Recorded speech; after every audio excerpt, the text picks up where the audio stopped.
അപ്പോൾ നമ്മുടെ chikoo milk shake റെഡിയാക്കാൻ വേണ്ടിയിട്ട് ഞാനിവിടെ നന്നായി പഴുത്ത 3 ചിക്കു ആണ് എടുത്തിട്ടുള്ളത്. ഇത് തൊലിയും കുരുവൊക്കെ കളഞ്ഞ് മുറിച്ചെടുത്തിട്ടുള്ളതാണ്. പിന്നെ ഇതിലേക്ക് വേണ്ടിയിട്ട് 10 കാഷ്യൂ നട്ടാണ് എടുത്തിട്ടുള്ളത്.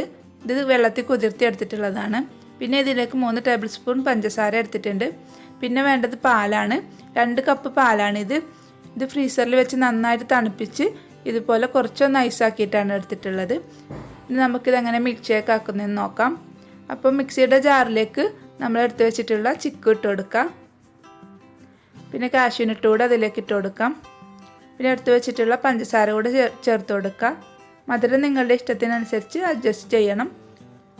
പിന്നെ നമ്മൾ എടുത്ത് വെച്ചിട്ടുള്ള പാലും കൂടെ അതിലേക്ക് ഒഴിച്ചു കൊടുക്കാം. ഇനി നന്നായി ഒന്ന് അടിച്ചെടുക്കണം.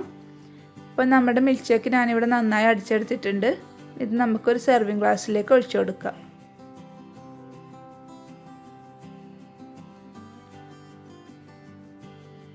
ഇനി ഇതിന് മുകളിലായിട്ട് ഞാൻ കുറച്ച് വാനില ഐസ്ക്രീം കൂടി വെച്ച് കൊടുക്കുന്നുണ്ട്. പിന്നെ കുറച്ച് സ്പ്രിങ്കിൾസ് ഇട്ട് ഇതുപോലെ ഒന്ന് ഗാർണിഷ് ചെയ്തെടുക്കാം. ഒരു ചെറി കൂടെ ഇതിന് മുകളിലായിട്ട് നമുക്ക് വെച്ച് കൊടുക്കാം. അപ്പോൾ നമ്മുടെ ടേസ്റ്റി ആയിട്ടുള്ള ചിക്കു മിൽക്ക് ഷേക്ക് റെഡി ആയിട്ടുണ്ട്. അപ്പോൾ എല്ലാവരും ട്രൈ ചെയ്ത് നോക്കണം. വളരെ പെട്ടെന്ന് ഉണ്ടാക്കിയെടുക്കാൻ പറ്റുന്ന ഒരു മിൽക്ക് ഷേക്കാണിത്. അപ്പോൾ നിങ്ങൾക്ക് വീഡിയോ ഇഷ്ടമായിട്ടുണ്ടെങ്കിൽ ലൈക്ക് ചെയ്യണം, ഷെയർ ചെയ്യണം, ചാനൽ സബ്സ്ക്രൈബ് ചെയ്യണം. പുതിയ വീഡിയോസിനായിട്ട് ബെൽ ഐക്കൺ ക്ലിക്ക് ചെയ്യണം. താങ്ക്